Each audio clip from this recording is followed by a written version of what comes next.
Bonjour et merci d'être présent. Merci surtout à vous, je dirais, Philippe Weiss, parce que ça a été très très difficile de trouver quelqu'un pour défendre le bizutage. Les étudiants alsaciens actuels, même cagoulés, ont tous refusé de venir.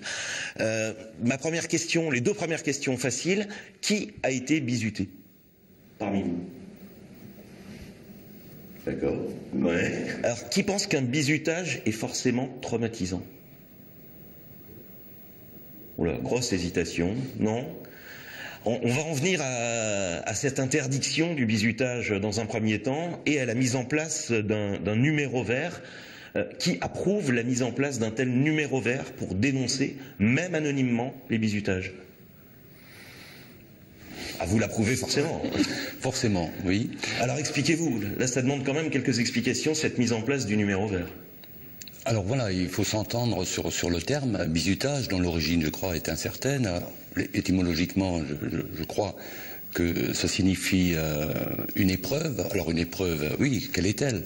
Alors pour avoir un souvenir du bizutage et pour voir relater souvent dans la presse des bizutages qui dégénèrent, donc c'est souvent, trop souvent, des épreuves vexatoires quand elles ne sont pas aggravées de brutalité, de violence et d'humiliation. Alors Philippe Weiss, vous gardez vous un bon souvenir de ce bizutage, donc vous n'êtes forcément pas d'accord avec ce qui vient d'être dit? Pas d'accord, oui et non, je dirais dans le sens propre du bizutage, je ne suis pas d'accord, puisqu'effectivement on touche à l'intégrité des personnes. Maintenant, il y a des bizutages qui sont faits de manière intelligente, qui participent à l'intégration dans un groupe, que ce soit auprès d'étudiants, que ce soit ailleurs. D'ailleurs, aujourd'hui, je suis bizuté, puisque vous m'aviez pas invité pour ce sujet-là. Je crois qu'on devait parler des budgets du rectorat. Donc voilà, je suis un peu bizuté, mais vous voyez que je l'apprécie.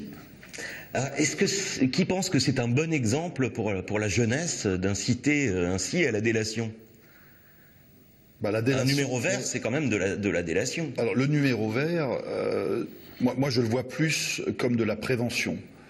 Parce qu'effectivement, c'est de la prévention pour ceux qui bizutent, parce que quelque part, ils se disent, si un numéro vert, on ne va pas pouvoir pousser certains excès.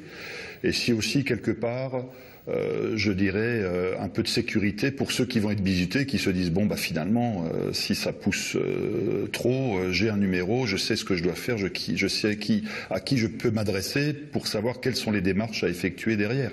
Rémi Gréville, ce numéro, il existait déjà, est-ce qu'il a vraiment servi? Il est vraiment préventif? Il est vraiment préventif et il sert surtout à encadrer et à prévenir les débordements. Et on sait qu'ils existent. Encore une fois, le bizutage, il faut bien qu'on s'entende sur le terme et sa signification.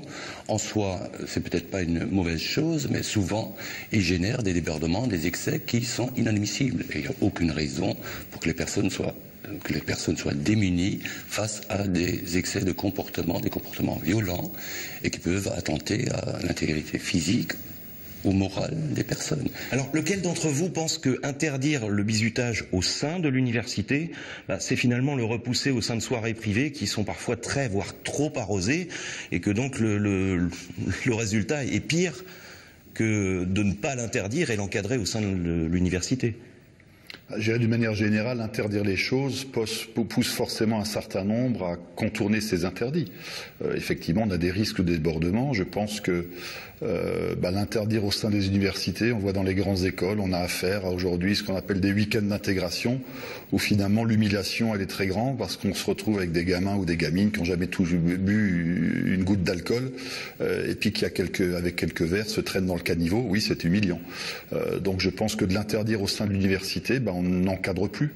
Et le fait de ne plus encadrer, on laisse finalement des étudiants qui ne sont pas toujours forcément très mûrs, très matures, faire leur propre bizutage. Et je crois que là, on peut avoir de vrais excès.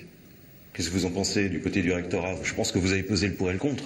Il y a deux choses. Soit ces bizutages se passent dans le cadre d'une institution scolaire, et donc la circulaire sert à cela, prévenir ces événements au sein de l'institution. Mais ensuite, il y a des comportements qui sont qualifiés pénalement. Et donc, même, comme vous disiez, cette circulaire aurait tendance à repousser le bizutage à l'extérieur de l'enceinte de l'éducation nationale. Il n'en demeure pas moins que ces comportements continuent d'être qualifiés pénalement et sont répréhensibles. Rémi Gréville, Philippe Weiss, merci et à la semaine prochaine.